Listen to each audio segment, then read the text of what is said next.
Okay, guys. What? We just watched the motherfucking Black Phone. It's titled The Motherfucking Black Phone. The motherfucking Black Phone, starring Ethan Hawke. Ethan motherfucking Hawke. James motherfucking Ransom. That little white boy and that little white girl. That motherfucking white boy, that motherfucking little white girl. That motherfucking James Ransom. Okay, so... Directed by the motherfucker Scott Derikson. For real, and just out the gate... What a good ass movie, y'all. Great ass. Two great ass. Stellar ass. Stellar movie. ass. That's why I texted Julian. Stellar. What a stellar movie. And he goes, ah! I think he's excited. He's been looking forward to it. I've been looking forward to this movie for like 2 years now. As soon as the first trailer dropped and we saw it here, I'm like... Yeah, we saw that trailer a long fucking time ago. Yeah, I was like, because like, and weirdly enough, this is a trailer I almost never get in theaters though. And I've only gotten it like once or twice. And I think the first time was at Halloween, No Kills, which was last October. And I've seen the trailer prior to that because it was supposed to be released last year, like late, and then it was supposed to be out February of this year. And like back in like December, they delayed it to June, summer release, which I think shows that they have a lot of confidence in the film. The fact that they're putting it up a summer release, that's usually where you put your best horror film. Yeah. So Blumhouse clearly knows. They get it. Well, they know why they're putting it here. They get it. Because, well, our theater, first of all, I should say when we go to Connect screenings, which are investor screenings, but we see them early, we've been to House of Gucci, Little Fool. I'm just mentioning, that was an early one. I went to Batman with my dad, that one was full. Went to Moonfall in IMAX, was like barely anyone in there. Like a lot of movies, like when I go to these investor screenings, not a ton of people show up. Even Bob's Burgers was only maybe half full. If you look behind us, every seat was taken almost behind us. Yeah. There were only like 4 down this way. I think 2 people didn't show up and one next to you. Yeah. And the very, very front row had no one. But the 2 rows in front of that were full too. I saw all the people get up. So it was like 80% sold out. So probably 80 to 85 people in this theater, which is pretty impressive. And I could tell everyone liked it because I heard a lot of laughter. I heard gasps. I heard laughter. 2 guys clapped at the end. I would have clapped if I heard a lot more clapping. I don't like clapping as the one person looking like a little bitch in the theater. But if everyone would have, I would have been like, fuck yes. Avengers Endgame cheer. Endgame cheer. This was our endgame. This was our endgame. This is like a horror endgame. But nowhere near the budget, but better. I can't even say $2. Some of the stuff here looks really good. No, it looks really good. Obviously, it wasn't cheap. But I mean, like, she wasn't endgame, is what I meant. It wasn't endgame. It's not $320 million. Not a bagillion dollars. Not a bagillion dollars. But definitely, it looked really good. Tentagillion, yeah. What is the budget? I'm gonna guess 5 to 7 mil. And they did a great job with it. Yeah. Unless it was less, then even more impressive. But some of the CGI effects. There's only like one, really. Yeah, that one scene of the kid. Which one? Oh, the floating? I was gonna say the phone warping as well. Oh yeah, that also looks good. They both look alright. Well, that was more... I think the other one was practical. Actually, that could have easily been practical. Obviously, you could just do it on a wire and then get rid of it. Yeah. Should we get into it? Yeah. Let me talk spoilers. Out the gate. I really want to. I think we should do spoilers out of the gate. It's so hard to, like, not talk about this movie without him. Basic premise. There's a kid in... Napper. Yeah. Kid. There's a kidnapper. Napper. There's also a kidnapper. But there is a kid named Finn, who... Oh, I was just going to say Finn because that's what it goes with at the end. But Finney. And he gets picked on at school. He has an abusive dad. Not really great life. But there's these kidnappings going around. We get the first one like 2 minutes into the movie of this kid named Bruce. Yeah, the movie starts with a baseball game. And Finney's in it. And he loses the game. But at the end, he's still like... There's no good camaraderie even between the opposing groups. They're like, yeah, because the opposing guy was like, dude... You got what is it? You got a good arm. Your arm is what? What is it? Your arm is mint. Yeah. Your arm is mint, dude. You almost got me. And it's like... when he first says that line, like, multiple times, like, this is fucking disturbing. Like, you lose your memory as you, like, are dead. That's kind of... I like that idea. That's something that's brought up. It's a feel-good moment. Then after the baseball game, Bruce, the kid... He was like 17. He's older than by 4 years. He's driving down the... Riding his bike down the hill. Down the street. Waves at some girls. Motherfucker goes, van time, pedophile. Yeah, then as soon as we see a van just pop up. And if we look at the beginning, we don't see like in the beginning we don't really see the band pick up anyway. You just see the van get into the shot. Yeah, and just barely. bitch. Every time that there's a kidnapping, because there's a second one later, you saw a little bit more reveal, and then you knew when it was coming. Like the exact scene we felt the time it was coming. Like, yeah, it's happening now. One thing I'm surprised by is this movie takes like 25 minutes to get to any kidnapping. Yeah. We do stay. I thought it was going to be like maybe 10, 15 minutes in, and that was where we spent most of the movie. But it does give like 25 to 30 minutes prior to that, I really which like is impressive. I really like. Yeah, that very part. entertaining.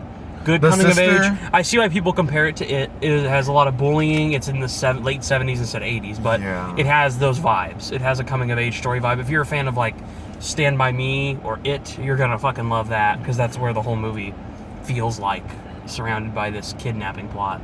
Yeah. And eventually Finney gets kidnapped after Bruce and Robin. Robin is this badass kid who beats everyone up, fucking do flips over his head with people, even fat people. He can beat the shit out of them. Big buff people, 3 bullies come by, no problem, he'll fuck them up.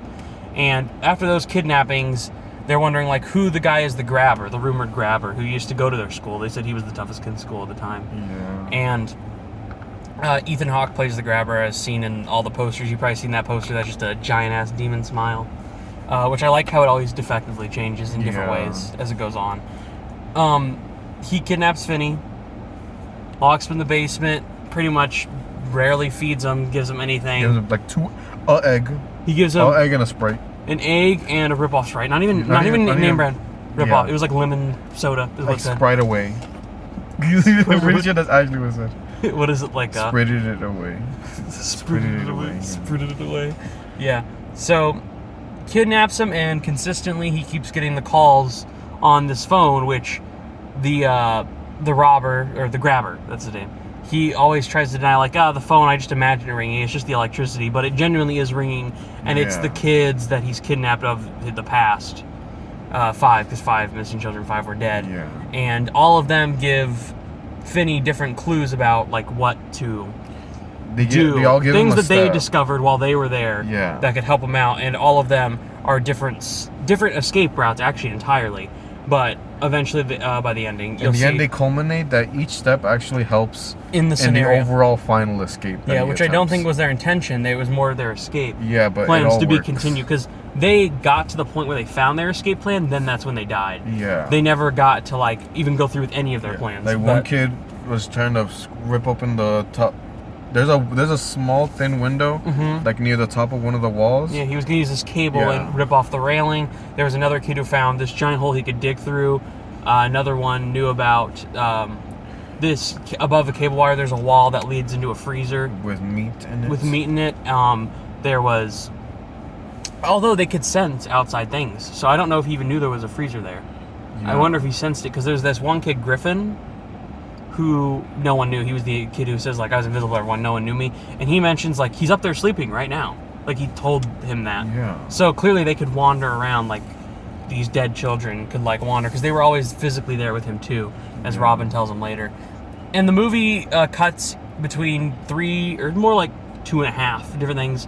It is either focused on the kid in the basement trying to figure it out, in the basement. his sister, which highlight. And the cops, which we got to a few times on their own story. And the homie Max. James Ransom, who plays Officer So-and-so in the Sinister movies. That's what they call him. Your Officer So-and-so, you know. And Eddie in It Chapter 2, which he's great in everything he's in. He needs to be in more shit. He's so good in everything. I think he is equivalent to Bill Hader in that movie, I should say. He's, like, so good. He's great here. He plays, like, this...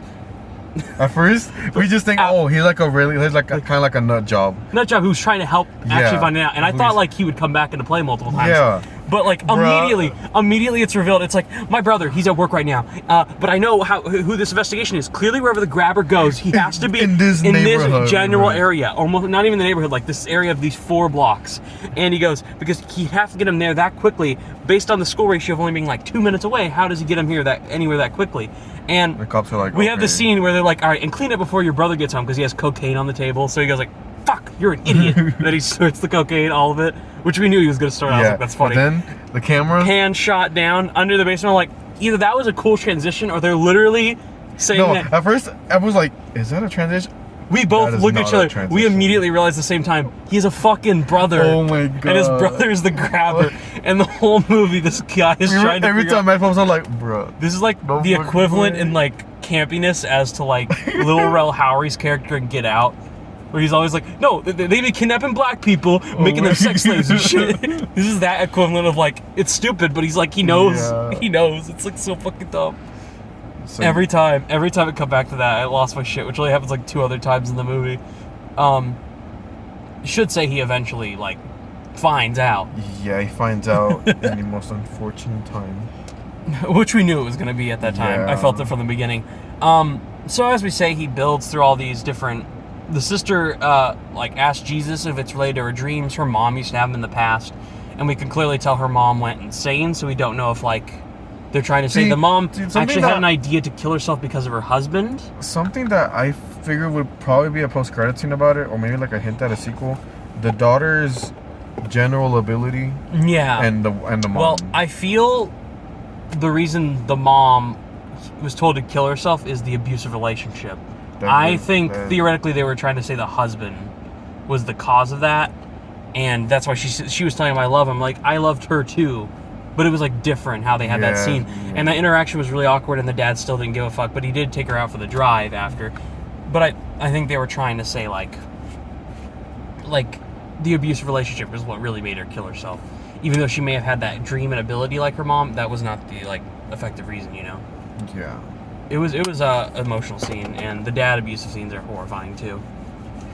Oh my god, that first scene, him whipping his daughter. Oh girl, that was too serious. Too serious. There was no funny quip. There were no funny Marvel quips. Yeah, she didn't go.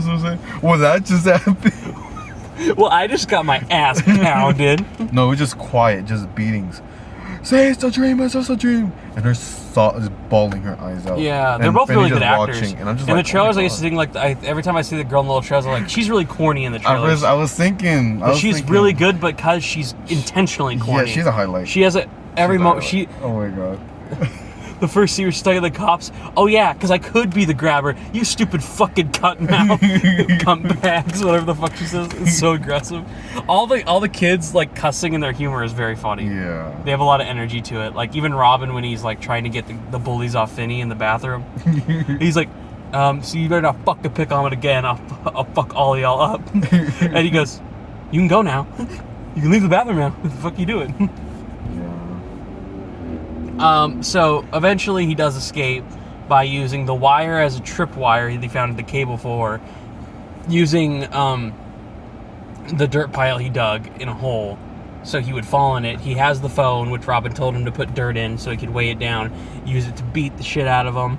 And the meat locker was because there's a dog that lived there, Samson, who's like this big ass dog, and he gated him in front of the door so he couldn't run past him. So he had the meat for the dog in the freezer. He had the dirt. Which makes me think some of them were steps logically for the future, and some they knew like could be escapes. Because Griffin told him like, "Hey, the combination lock is on the wall. I wrote it down." He eventually doesn't use it to get out at the very end. Theoretically, still the lock is there. Weird, he didn't change that combination. I would have been like, oh, I'll change it this time. Would you? No, fuck it. 23 or 22, 33, 17. I think is what it ended up being. And that scene where he was first putting in that whole sequence where she goes upstairs to put in the. We knew he wasn't gonna get out because I knew there was like 30 minutes left in the movie. Probably. But as soon as he got caught, he just gets tackled to some bushes. So fucking intense. And he just puts them after his door and says.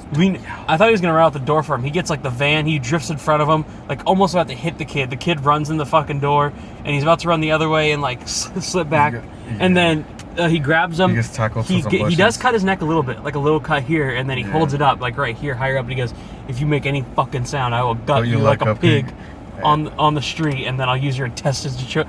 Ethan Hawke is so good, but he's used such perfectly. Like he's probably in the movie, maybe only like 2 minutes more of screen time than Max had. Like he's barely in it. He only comes in when like that intention is driven, because this is really a coming of age story and learning to like grow.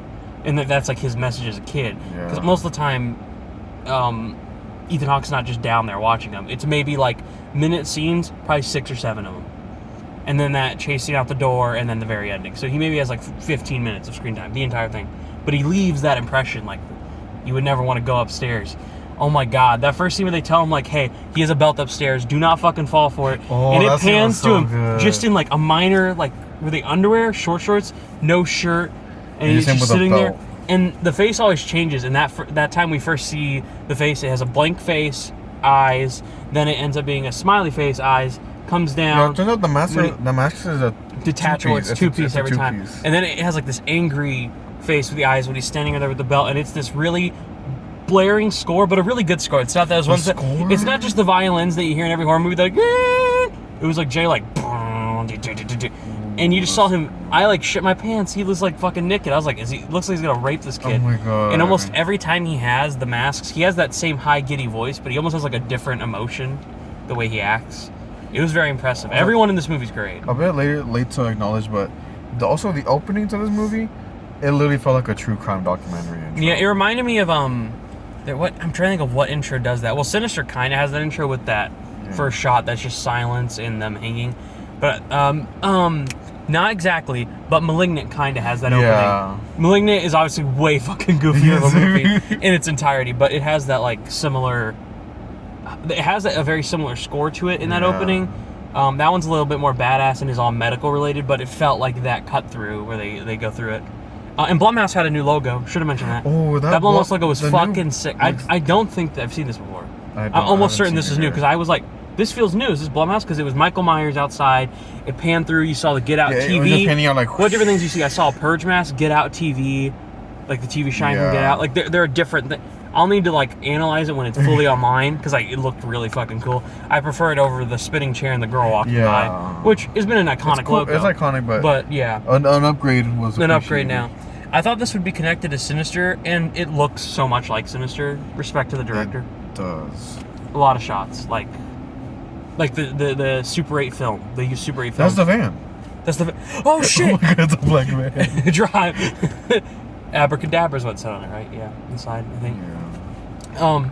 It has Super 8 film every time they do flashbacks to kids, because the girl sees in dreams these kids, and we're first seeing it in a perspective like where she could find Finney, but eventually you see in the kids who have died and went missing dreams, you see like flashbacks of them that led to the moment of them kind of getting kidnapped. Yeah. And then how that helps Finney. Like when she sees Griffin's a flashback, he's at the door screaming because that's when he's supposed to get out. Like they all kind of tie into where they go.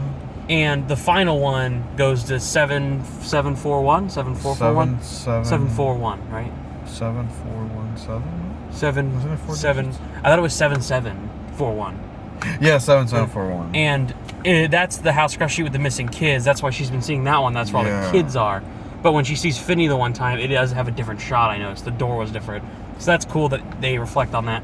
So it's cool because they don't really touch on her psychic powers, but they are always aware that they're there, which is something I really respect. How they did it. It always builds a mystery, and yeah, if you want to be creeped out and scared, it should scare you. This was really fucking. It was really intense. It's one of the like few movies where I don't like. Almost it's like not jump scares. It's not like Hereditary where there's like lingering images. But I could see a few people going home being like having trouble sleeping. It has a very unnerving. It's a horror film. Yeah, I mentioned that it's a grounded horror film. I was like, despite the fact that it's literally about a movie where a kid hears other ghost kids on the phone, it is scarily grounded. Yeah, everything here felt real. It's kind of like when you watch Sinister, you're like, other than the fact that there is a demon leading it all, it's all grounded. Yeah. He finds a really good way to build creepiness. I think I really like Sinister. I don't know how you felt about it. I think I liked it. You enjoyed it? I don't think it's as good as this, as a film, but I do really enjoy the style of Sinister, and he's brought that to a more grand film. Yeah. With more payoff, more character depth, coming of age story. It's not very simple and just jump scares that are really effective in Sinister, but he does a lot more here with it. Yeah. No? Funny, also, really quick. Max? Was that her name? The guy? The girl. Sorry, the girl's name, she was funny too. I'm forgetting her name right now, because they only say it like... Funny. And she's a girl, but there's also a scene where Finney gets bullied, and he's getting after his friend who usually protected him after he got kidnapped. It was a really cool shot. They showed the missing sign, and then they panned to the bullies chasing him. And he started getting bullied, and she's just right behind him with a rock. This fucking mashes I thought that kid was gonna fucking I thought he was die. Blood just starts pouring out. Yeah, because it's like that pour whenever you see someone like get wounded in a movie and you see the blood fully fucking leak down. Like literally, and I'm just like, it's not like in the Rock War and when like his head bleeds a little bit. Like no, this shit is very violent too. I'm not gonna say any kills are satisfying other than one, which is the grabber dying. Every other kill, you're like, fuck. Oh my god. You're like really pissed and like uncomfortable by it.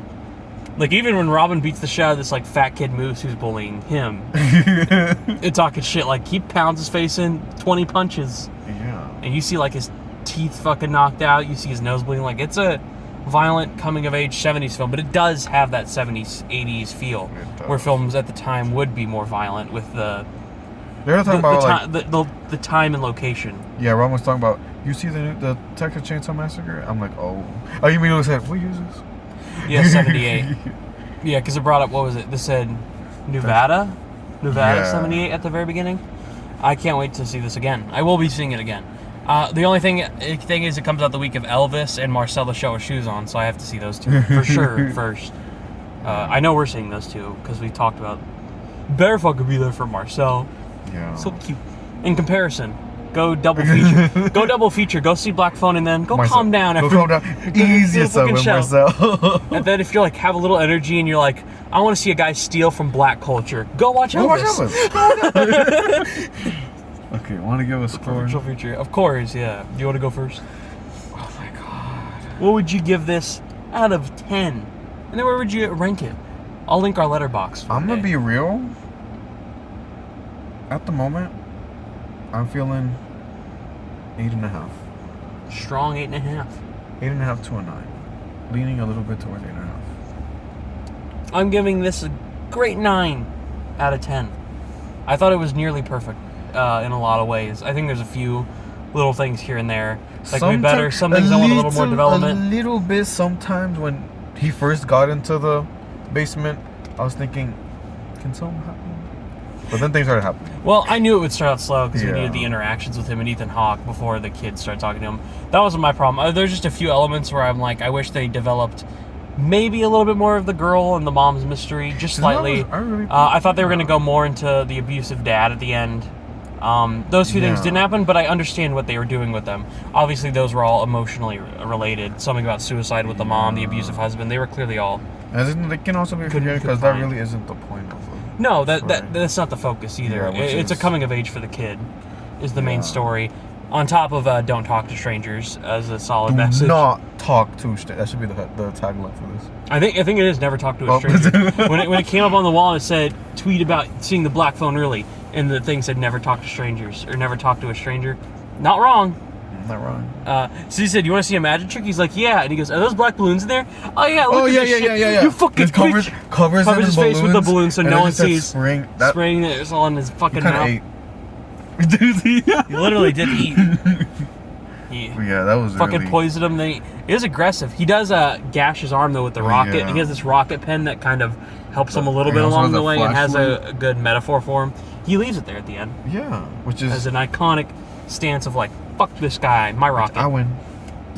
Then at the ending, once he does escape, everything's wrapped up. They do the report that he had the body across the street in his house. The cops go to the, what do you call it? The cops, he goes back to school after all that. Everyone's like, man, I want to fuck this guy. This guy's fucking hot. This school's, the bullies won't fuck with me anymore. Then he sits down to this girl who they clearly set up 3 or 4 times that he likes. And you could tell she kind of likes him already on the side thing. But, and then he goes like, hey, Finny. And then he just goes, call me Finn. Badass song, good song. Good, not only a really good score, but a really good soundtrack. It had like Free Ride, Fox on the Run, which all of them played in really good uses during flashbacks, actually. Usually the songs are in flashbacks, or when a character goes missing, I noticed. Almost every time that's when a song happens. So 9 out of 10, 8.5 out of 10. I'd say it's my 3rd favorite movie probably of the year. It's at the very least top 5. For sure. And it's not the top 5 that I'm going to see again and I think change. I think it genuinely could hold that spot for a long time. We're seeing Lightyear tomorrow. We'll review that. Angel will be here too. That's going to be fun. and that will get out earlier than that, so we'll have a little bit more time to talk about it and not be as tired. I'm tired. I worked at 6:30 a.m. You know what truly is the cross to bear for everything irrelevance. Nothing's gonna top it. Yeah. I don't think it's gonna top it. Good for it. But like, still, you should still go fucking see this. Please go see this. And I can't wait to own this on fucking Blu-ray. I cannot wait to. I'm probably gonna get this. 100%. I'm very curious about special features on this, how they made it. I would love to see a commentary. The Sinister has a commentary that's really entertaining with the director. So I'd want to hear this one. Go see it. It comes out next week, so obviously see Lightyear this week. I'm assuming it's going to be good. We'll see tomorrow, but see Lightyear this week. If not, Everything Everyone's is still showing it at a few theaters. Get your ass to theaters for that. Bob's Burgers, Top Gun. Those are some great movies. Next week this comes out. I have not seen Elvis.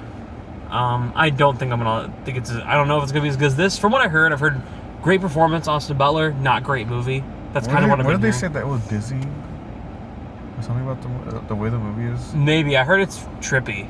Like it's very weird. It's got to do Moulin Rouge, so I expect that. Is it trippy as in Bohemian Rhapsody cutting every 5 seconds? I'll walk out. Elvis is 2 hours and 40 minutes. I will fucking walk out if it shouldn't be like that. I can't imagine them. No fucking way. And wins Best Editing. Reminder: Bohemian Rhapsody won Best Editing. People. Right now, Everything Everyone Wants should win Best Editing as well. Just as a sheer fact. Yeah, go see this. Marcella's show with Shoes next on will cheer me up more next week. Right now, I feel extremely fucked up, but I also want to go beat up a pedophile. Let's go beat up pedophiles. That's fine. We're at the Parks Mall. Likely. We're here. Likely. Parks Mall. There's likely one here. There somewhere. Very well is. Nighttime Parks Mall. That person. Oh my god. Could be a pedophile. Fuck. There's no one there. But yeah, go see it. 9 out of 10, 8.5 out of 10. We both loved it. I can't wait to see it again. I don't know. Would you go watch this again? I would love to go with friends to go see this. If Angel would be down, I'd be down. Not even just Angel. I just mean like if we can get more people. Yeah. I would honestly, because we're seeing Marcel. I asked the group chat. I would love if Angia also came to watch this. She really liked X, and I think this is a fucking bad. If you really like It, really go see this. Like Sinister and It. If you can imagine those two combined, this is the film you're gonna get. I think you would really enjoy it of those two. And I would come back and review it again. Not even review it again, but see it with friends. And fully label my opinion on it. I can't wait. I'm taking my dad to this for sure. I think this is one that he hasn't really even seen the trailer for. He doesn't remember when I explained it to him because he hasn't seen it since Halloween Kills, I think, when I went with him to see that. So it's been a while. I would love to see this 2 or 3 more times. No, 1 or 2 more times. With y'all as friends, and then I'll have to ask them the same week as Marcella's show she's on. Cause even if you don't like horror movies, you'll like it. Watch this. Yeah, I've always said like... Just pretend it's the Goonies. Really? No correlation. Pretend it's like It. Pretend it's like It. Yeah. Like, honestly, I think I went with a giant group of friends to It. Most of them don't really care for horror movies. Everyone loved it. Loved it. It Chapter 1. Even 2, even if it's a mess. Again, those are fun movies you can just have a time with. And they're great. This... I laughed a lot too, and not because it was. I didn't laugh at like, hey, he's gonna kill this fucking kid. Bitch ass kid. Getting bitch ass kid died. Loser bitch. Loser bitch kid died. He slit your throat. Stupid bitch. We were like, I was genuinely like, holy shit, he did it. Oh my god. Slay. Relieved at the ending. But also, like, Max is really funny. The little girl's funny. Jesus, what the fuck? Oh my god. And throughout the movie, she like prays to God. That's a movie. And it just cuts. The first time, it's like a questionable prayer. Like, please be there for my brother prayer. And then, Jesus, what the fuck are you telling me? None of this shit came true. You fucking piece of shit. What are we doing? Are you even real? Are you even? It just cuts. It cuts. Never does she pray again. That was the last one. She needs to. You even real? Girl boss. For real. What is it? Gaslight girl? Keep girl boss. She did it. I love this. So entertaining. Yeah, there's a lot of funny moments too. A lot of laughs, a lot of gaffes, scares, violent, entertaining, great coming of age story, emotional at times, great acting from everyone. Yeah. Everyone needs applause, especially James Ransone as Max. Right. And the 2 kids. Very good. Watch it. Lightyear tomorrow. Jonathan Swanson movie. Bye.